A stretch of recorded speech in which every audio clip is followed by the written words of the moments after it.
Bonsoir, ce soir c'est tagine ou couscous, bien sûr cru, végétal.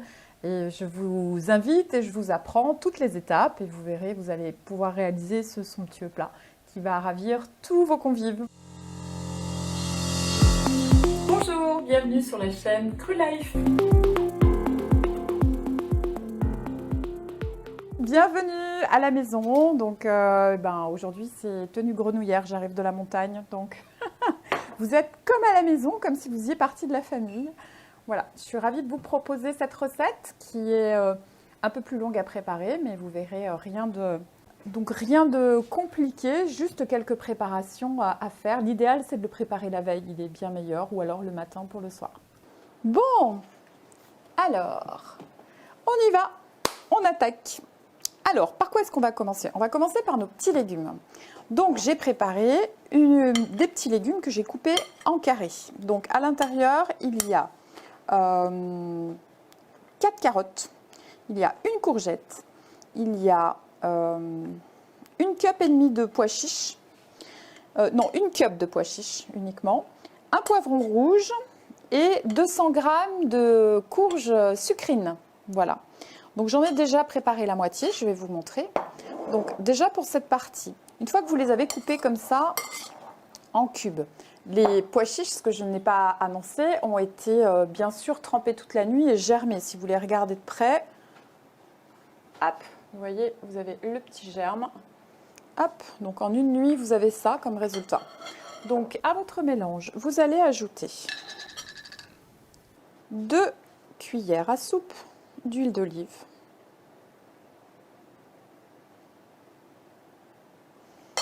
Voilà.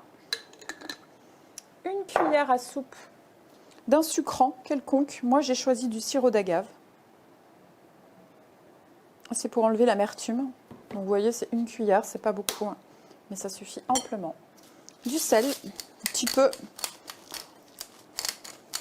On ne veut pas sucrer notre couscous, hein, donc voilà. Et un demi-citron. Et donc ça, c'est votre marinade.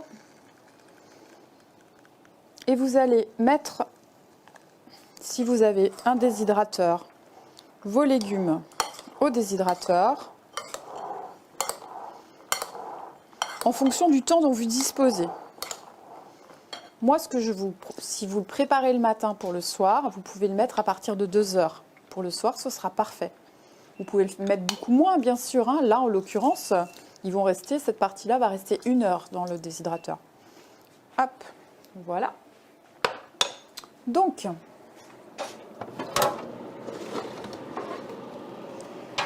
ceux-ci ont été enfournés, vous les voyez là, ils ont été enfournés à 15 h cet après-midi. Donc ça fait 3h30 qu'ils sont dans le déshydrateur.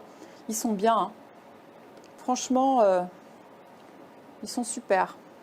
On va les laisser, parce que même s'ils sont plus, notamment la courge, moi j'aime bien qu'elle soit bien... Hop.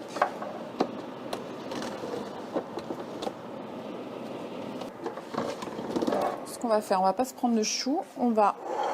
Un peu plus tard, nous allons préparer notre harissa maison. Alors, bien sûr, si vous n'êtes pas puriste cru, vous pouvez l'acheter toute prête, hein, la harissa. Là, je vais vous apprendre comment la faire. Hop. Tac. Alors, du coup, pour notre harissa, donc je suis en train de tout mélanger, mais tant pis, hein, il faut déshydrater 3 poivrons. Donc, il ne reste pas grand-chose une fois qu'ils sont déshydratés. Ceux-ci ont été mis à midi moins le quart, donc il est toujours 18h30. Donc, et là, ils sont bien. Ils sont déshydratés, ils ne sont pas super durs. Ils sont, à mon avis, ils sont humides à l'intérieur, mais bien secs autour. Et ça ira très bien pour faire notre harissa, en fait. Hop, et moi, comme ça, je peux récupérer les grilles. C'est parfait. Ça m'arrange. Hop, alors une grille.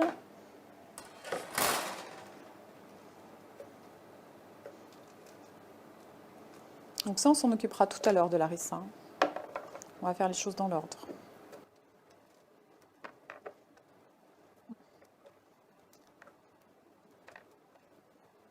Voilà. Alors ça, on met en réserve de côté pour préparer notre harissa tout à l'heure. Donc là, il faut qu'on installe... Hop, j'étais là les grilles. Il faut qu'on installe, hop, nos légumes à déshydrater. Donc là, on va en faire largement 2 plaques. Donc, on va bien mélanger parce que je l'ai fait un peu succinctement.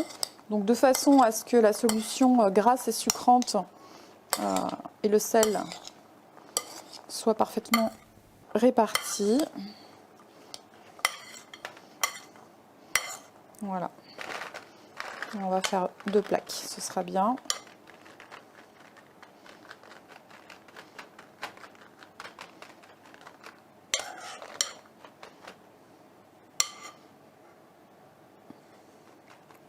Vous avez vu, je mets la marinade. Hein. Hop. Il faut qu'ils boivent nos petits légumes là, pour qu'ils soient sympathiques à manger. Donc vous essayez de les mettre de façon à ce qu'il n'y ait pas plusieurs couches de légumes, hein, sinon la déshydratation va être plus longue. Enfin là on ne cherche pas à les déshydrater, on cherche à leur donner un aspect cuit. Donc déshydrateur, hein, toujours 40 degrés.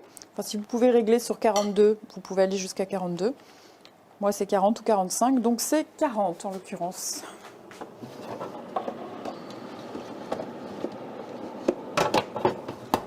Hop. Allez, c'est parti pour la deuxième couche.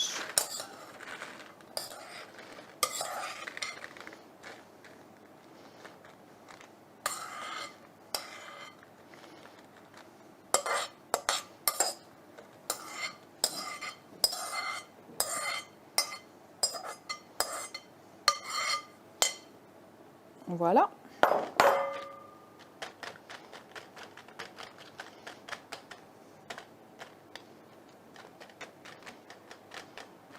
Alors j'ai fait exprès de laisser les courgettes dans la deuxième fournée parce que les courgettes c'est pas grave si elles sont croquantes, c'est plutôt bon d'ailleurs. Par contre les carottes, il y en a quelques-unes là, mais la courge c'est pareil, elle est toute dans la première fournée aussi. Hop. Parce que c'est des légumes crus, c'est raide, hein. C'est très croquant et puis c'est très fort en goût. Donc vous allez peut-être le voir, venez voir. Donc à l'intérieur de mon four, j'ai la petite caméra qui va vous montrer. Donc vous le verrez dans la vidéo. Vous avez vous le voyez pas là sur écran, mais vous le verrez sur la vidéo si vous la voulez. Donc là, vous avez le déshydrateur où il y a les légumes. Et là, vous avez le four qui se règle à 40 degrés. Et à l'intérieur, j'ai mis mon plat de tagine. Vous devez le voir là. Je vais vous le sortir. Donc le secret d'un bon couscous, c'est qu'il faut que le plat soit chaud aussi. D'accord ? Et moi, j'ai la chance d'avoir un four basse température. Donc du coup, je peux l'utiliser ainsi. Je l'ai déjà mis parce que comme ça m'évite d'oublier. Parce qu'après, avec vous, j'oublie. Alors, les falafels, c'est les petites boules de viande épicées. Donc vous imaginez bien qu'on ne va pas utiliser de la viande. Alors là, il y a beaucoup d'ingrédients. D'accord ? Donc, vous avez fait tremper, réactiver une tasse d'amandes. Une tasse et demie, pardon. Oui, une tasse et demie. Donc vous mettez votre tasse et demie d'amandes. Vous mettez une tasse de noix de Grenoble. Vous mettez 30 g de sésame moulu. Donc si moulu, ça ne s'achète pas et ça s'oxyde, donc il ne faut pas le faire. Vous prenez des graines normales, vous les passez au blender et puis vous avez des graines moulues. Voilà. Vous avez également 30 g de sésame pas moulu. Donc ça, c'est pour avoir des petites graines. Tac. D'ailleurs, j'aurais presque pu les mettre après. Mais bon, là, elles y sont. Ensuite, vous avez 30 g de persil et de coriandre. Hop, haché avec la tige, c'est-à-dire j'ai tout mis. Il faut être écolo, hein. La tige, elle est aussi aromatique que la feuille de persil et pareil pour le coriandre. Donc, sauf si vous l'utilisez effectivement dans les jus, dans l'extracteur, où là, vous pouvez garder les tiges pour l'extracteur et mettre vos feuilles dans vos recettes. Mais là, moi, j'ai pris un ciseau à hacher, j'ai tout haché et ça va très bien. Donc là, il y a le mélange persil, coriandre.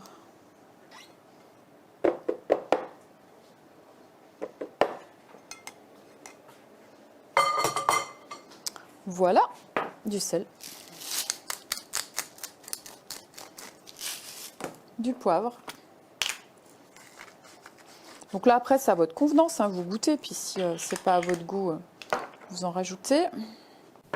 Là, vous avez une demi-cuillère de piment de Cayenne. Donc si vous craignez, ben, vous mettez du piment doux. Bon, j'en ai pas mis beaucoup dans la recette. Il faudrait mettre aussi de la menthe. 3 ou 4, enfin un petit bouquet, tout petit bouquet de menthe, j'en ai pas. Donc moi, j'ai choisi de mettre une goutte de menthe poivrée. Hop, il y en aura même 2 gouttes. Alors, ensuite de l'ail lacto-fermenté. Donc là, j'en ai mis, allez, 2 grosses gousses. Parce que les petites, elles sont petites. Voilà, donc vous avez de l'origan. Donc là, il y en a 2 cuillères à café. Vous avez une cuillère à café de levure alimentaire, de levure maltée, bien sûr. Et vous avez 60 ml d'huile d'olive, bien sûr. Et on va rajouter 2 cuillères à soupe de citron.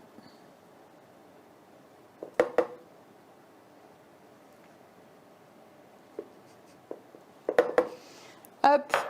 Et là, moi, je rajoute un tout petit peu de coriandre parce qu'on va dire que mon coriandre, il n'a pas trop de goût. Je sais pas pourquoi, mais j'ai une petite idée. Allez. Vous le faites pas, hein, vous rajoutez pas de coriandre en poudre.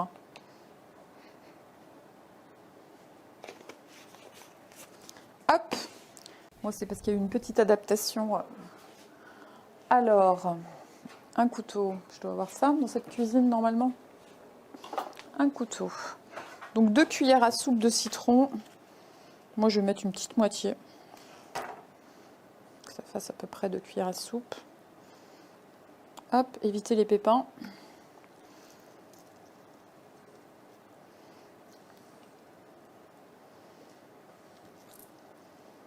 Voilà. Voilà.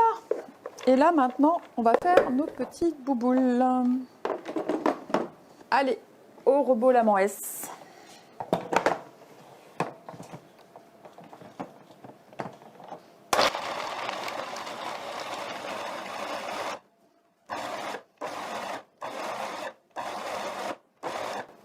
Alors là, j'ai envie de vous dire, la mouture, c'est un peu comme ça vous tente.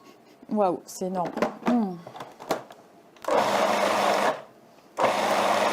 Alors, si vous utilisez comme moi de l'huile essentielle, vous en mettez bien une goutte. Parce que là, je peux vous dire, ils ont intérêt à aimer la menthe. Hein. C'est très parfumé. Moi, perso, j'adore. Alors, toujours pareil, la mouture, vous la faites à votre convenance. Par contre, pour savoir si les boules vont prendre, voilà, vous prenez la préparation. Je ne l'ai pas fait du bon côté, je vais vous le faire du vôtre, vous voyez. Vous l'écrasez contre la paroi. Je ne sais pas si vous voyez, là, je l'ai écrasé et ça tient, donc c'est bon. Donc moi, j'aime bien qu'il y ait des morceaux. Donc, je vais laisser mes morceaux là. Donc, pour faire une boule du bon gabarit, il faut mettre à peu près 3 cuillères à soupe pour faire une boule, pour vous donner une idée. Alors, moi, je vais les faire directement sur les plaques. Donc, une feuille T-Flex. Vous mettez dans votre main l'équivalent de 3 cuillères à soupe. Moi, j'ai des petites mains, alors je vais les faire peut-être un peu plus petites. Et vous faites votre boule. Vous avez intérêt à avoir les mains bien propres. Hein. Donc, vous pressez bien. Ouais, elles sont super. C'est appétissant. Peut-être un peu grosse à mon goût. J'ai été généreuse sur les cuillères. Alors ça, si vous les déshydratez bien, c'est super bon. Bon, fraîche, elle se mange aussi, mais ça fait pas trop falafel, quoi. Tandis que si vous les faites bien déshydrater, on s'y croit. Hein. Voilà, on la roule un peu. Oh. Pas trop, elle n'a pas trop envie. J'ai gardé des bons morceaux, ça se connaît. Voilà, là, elle est pas mal. Et elle est C'est bien, ça va m'hydrater les mains au passage. J'ai pas du tout l'habitude de cuisiner gras. Mais là, si on veut que ce soit goûteux, il faut quand même, voilà, il faut quand même faire quelque chose de sympa.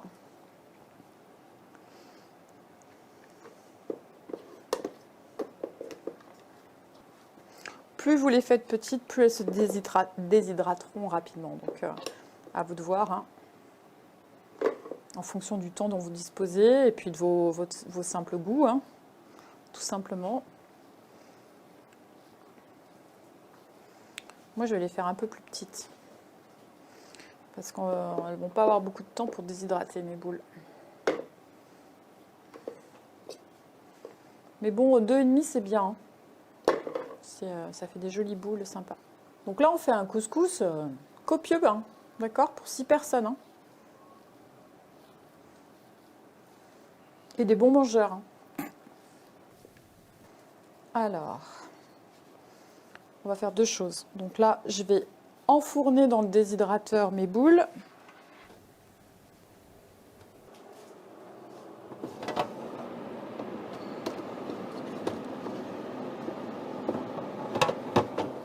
Voilà, ça, je vais le garder de côté. Pour 6, vous en avez à peu près 4 par personne. Hein, donc, si vous les faites plus grosses, peut-être 3.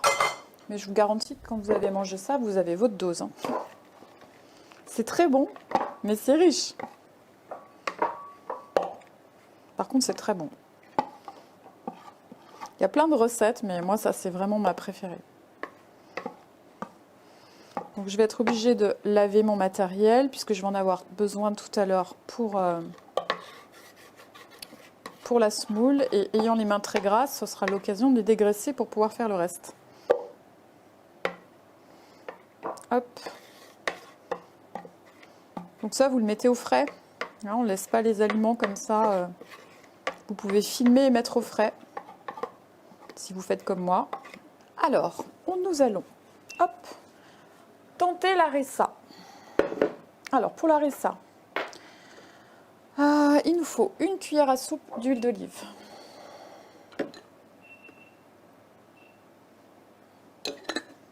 Voilà.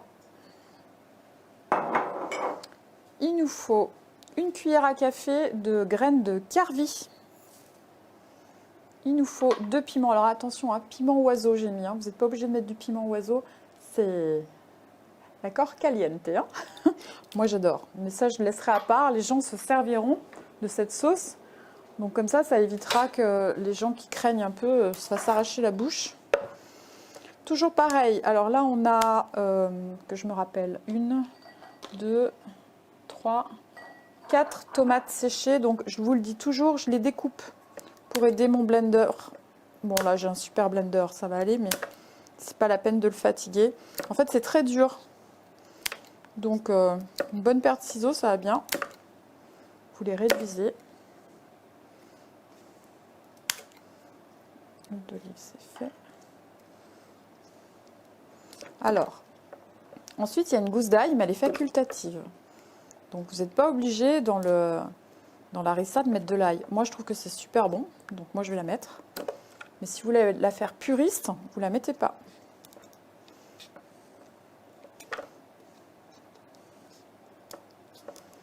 Voilà. Il y a 1 cuillère à soupe de paprika classique. Et donc une gousse d'ail. Alors il y a des polémiques sur les germes. Est-ce qu'on met les germes ou pas? Donc moi pendant 45 ans j'ai enlevé les germes parce que ma grand-mère, ma maman m'avait appris qu'il ne fallait pas manger les germes de l'ail. Donc voilà, j'ai appliqué et puis finalement un jour en réfléchissant je me suis dit je fais tout germer pour les rendre vivants et j'enlève l'ail, le germe de l'ail. J'ai trouvé ça complètement stupide. Donc j'ai arrêté de le faire et en fait je me suis renseignée un peu et effectivement ça n'a aucun sens. Il y a un peu d'huile qui traîne là, on va l'utiliser. Il ne faut pas perdre. Alors, le couvercle. Donc j'ai jamais testé mon robot sur une si petite quantité, donc on va voir ce qui se passe, mais à mon avis ça va bien se passer vu le robot. Donc, enfin c'est pas un robot, c'est un blender. Ouh là là, alors là on est comme si on était parti en Afrique du Nord. C'est une explosion d'épices. Alors là, j'adore. Je me retiens dans les recettes que je vous propose parce que moi, je suis très épice. Donc ce serait moi, il y en aurait partout.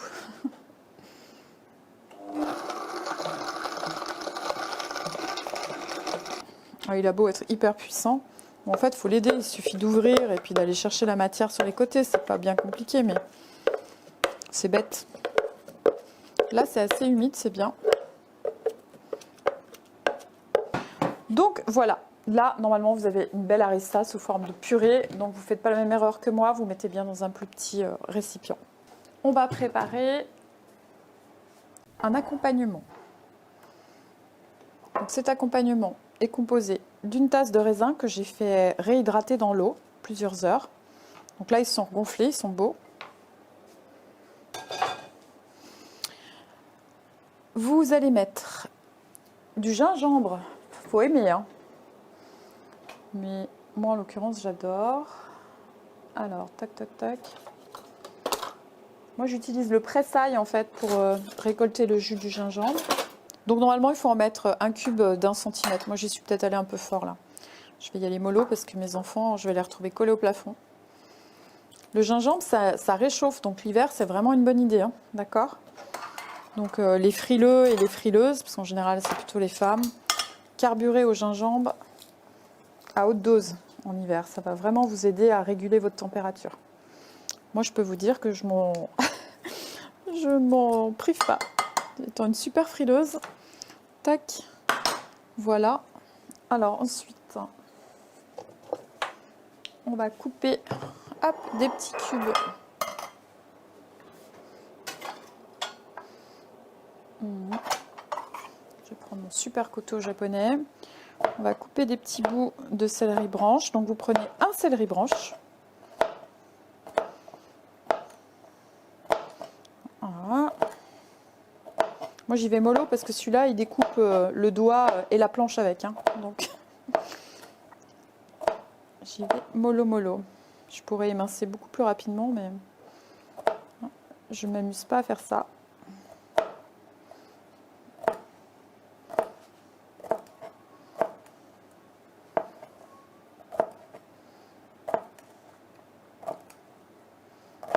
Voilà, je ne mets pas les feuilles aujourd'hui.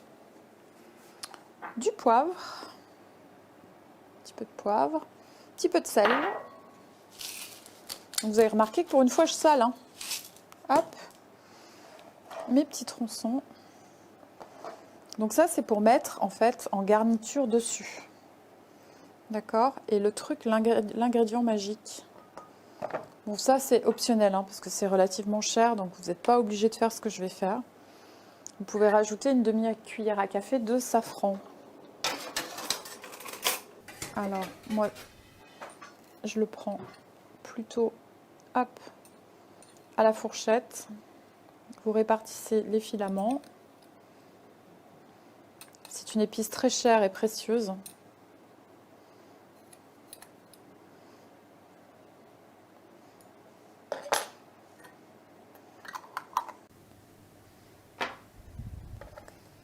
Et vous mélangez tout ça.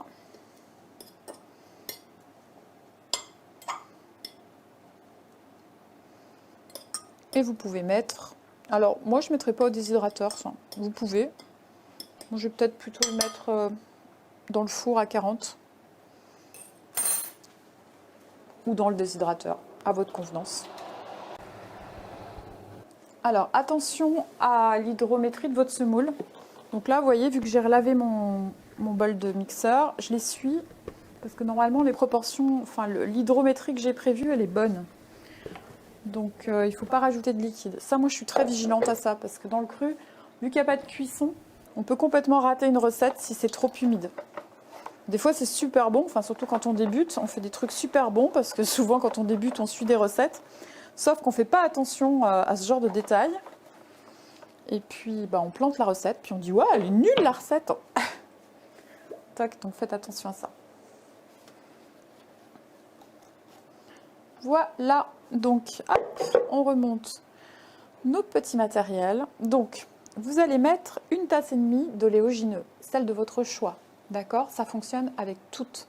Évitez les amandes avec la peau, parce que sinon votre couscous il va être un peu marron, ça va pas être terrible. Mais les blanches de préférence.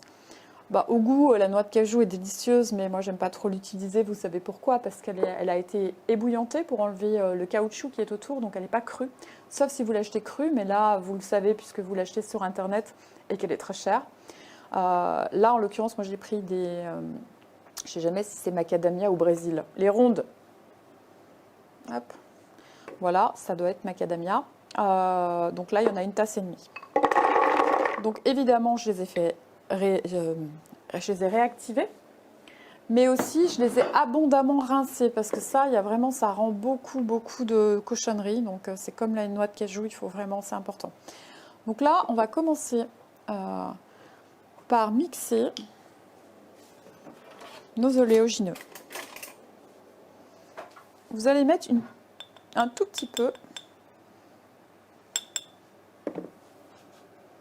Hop. Vous voyez ce qu'il y a? Hop. Il n'y en a pas beaucoup. Hein. De curcuma. Pour donner une couleur un peu de semoule qui est plutôt beige.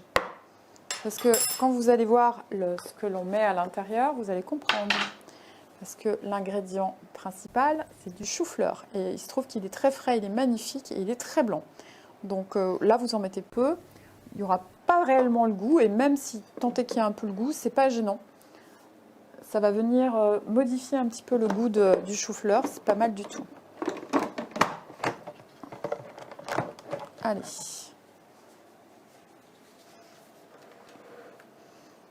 Donc on commence par les oléagineux.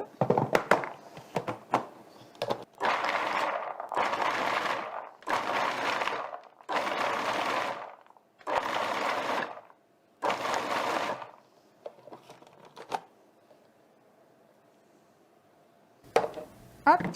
Donc la mouture, elle est comme une poudre d'amande, d'accord? Vous mettez un tiers des choux-fleurs.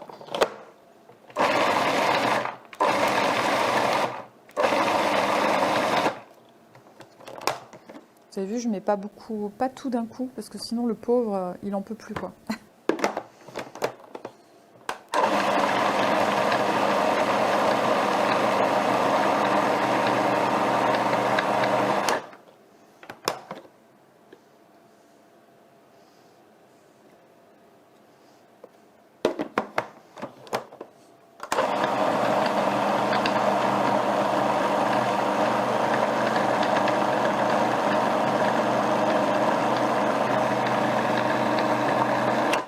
Remarquez l'attention que j'ai pour le matériel, malgré que j'ai du matériel pro, donc qui est résistant, je fais très attention. D'accord, il ne faut jamais remplir le contenant d'un blender ou d'un mixeur à plus des 3/4 du contenant, c'est-à-dire jamais plus que là. Bon là c'est monté contre la paroi, hein, donc ne vous fiez pas à ce que vous voyez. Hein. D'accord? Sinon vous l'abîmez. Il n'a pas suffisamment de puissance, il ne s'en sort pas.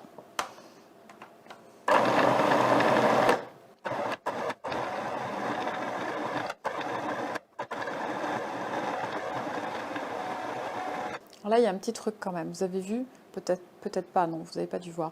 En fait, très vite, la semoule va monter contre les parois.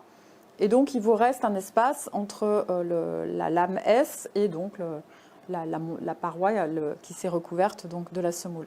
Donc, vous rajoutez bien vos choux-fleurs contre la lame en S. D'accord? Comme ça, tout se répartit bien. Et elle a une mouture régulière, c'est ça que je veux dire.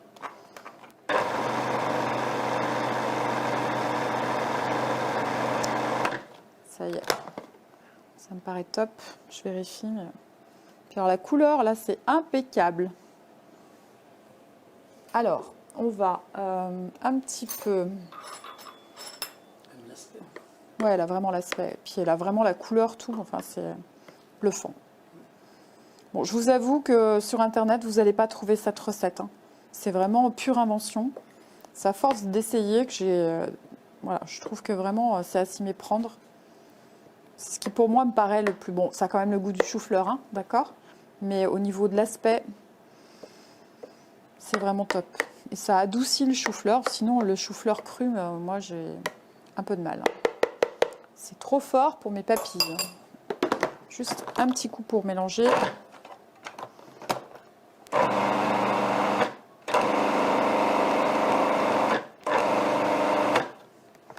Hop, voilà. Ouais, c'est top. Alors, on va prendre notre plat. C'est chaud. Alors, me voilà. Il est beau mon plat. Hein. Tac, c'est un vrai de vrai. Récupérez votre semoule à l'intérieur du couvercle du robot Lamant S.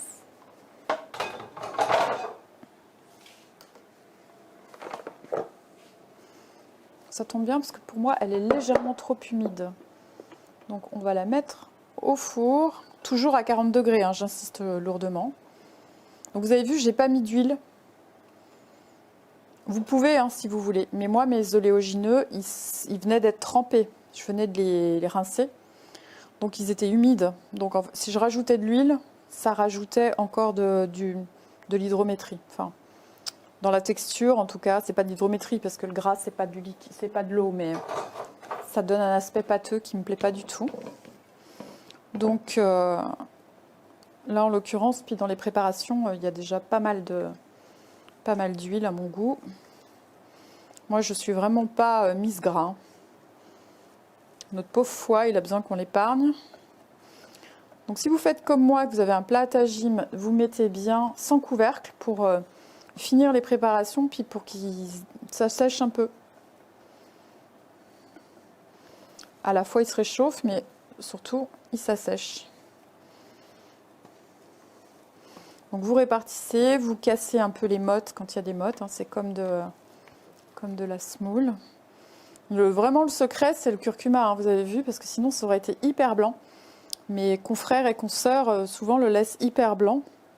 Bon, en plus, ils mettent pas forcément, enfin, en général, ils mettent pas d'oléogineux. Alors, il faut savoir que le chou-fleur cru, c'est un excellent antioxydant. Hein. Tous les choux-fleurs, hein, les romanesco, les brocolis encore plus. C'est vraiment des aliments aussi anti-cancer qui sont vraiment top. Mais par contre, il faut pouvoir les avaler. Hein. Moi, je vous assure que s'il n'y a pas d'oléogineux, là, j'y avale pas. Hein. Même avec tout ce qu'on va rajouter dessus. Hein. Parce que je trouve que c'est vraiment... ça râpe. Hein. Moi, le cru m'a rendue délicate au niveau du palais. Donc, les saveurs fortes, j'ai beaucoup de mal. Alors, je ne parle pas des épices ni des herbes aromatiques, ça j'adore. Mais les choux et les courges, je trouve que cru, c'est waouh. Faut y aller. Alors que cuit, j'adorais, hein, mais allez, qu'est-ce qu'on peut rajouter? On a mis du sel, je me rappelle plus. Dans le doute, allez. Alors, de toute façon, quand j'en mets très peu, donc hop. Allez, c'est parti. Donc, on a la première couche de notre tagine. Les garnitures, c'est fait. Bah, en fait, tout est fait. Tout est parfait. Impec. Donc, je vais essayer quand même d'arranger notre harissa là parce qu'il ne me plaît pas du tout. Même s'il va être top au goût, il ne sera pas top à l'aspect. C'est dommage. Quand vous vous appliquez à faire des choses comme ça qui sont quand même très élaborées. Pour moi, le premier élément, c'est le goût. Le deuxième élément important à favoriser, enfin, il y en a deux en fait qui sont à mettre au même niveau, c'est le visuel et la texture. Il n'y en a pas un qui domine sur l'autre. Donc un joli visuel mais de mauvaise texture, c'est raté. Un plat doit avoir une harmonie, une palette de saveurs, salé, sucré, acide, voire même amer. Tout est une question d'équilibre. Toujours l'art d'un grand chef, c'est de savoir harmoniser toutes ces saveurs.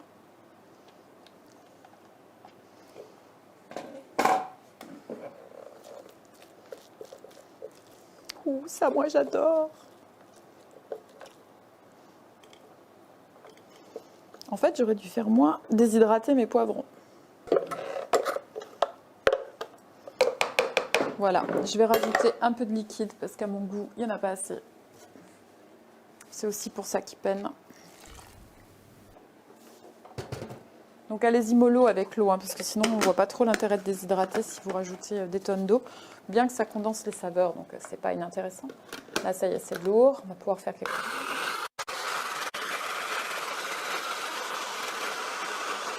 Bon, c'est mieux, mais c'est pas parfait. C'est mieux quand même. Voilà, donc ça vous le gardez bien à part parce que je vous garantis qu'avec 2 piments oiseaux, tout le monde ne peut pas avaler ça, hein. Donc vous le laisserez bien. Alors normalement ça se met froid au frigo. Chez moi ils aiment bien quand c'est chaud, donc moi je vais plutôt mettre dans un petit plat à température à 40 degrés. Voilà, donc après ben, c'est pas compliqué, hein. Il vous suffit de faire le montage des légumes et par-dessus, donc vous avez la petite préparation qu'on a mis pour la décoration. Donc voilà, tout est en place. Les petites boules, vous pouvez les mettre à côté sur un plat ou les disposer par-dessus les légumes à votre convenance en fait. D'accord? Donc voilà. En fait, ce que je vais vous faire des belles photos, je vais tout nettoyer et je vais vous faire une belle présentation. Comme ça, vous l'aurez dans la vidéo, puis vous le trouverez aussi sur les réseaux. Au lieu de vous monter tout vite fait, là, c'est dommage. Donc, on va faire ça comme il faut. D'accord?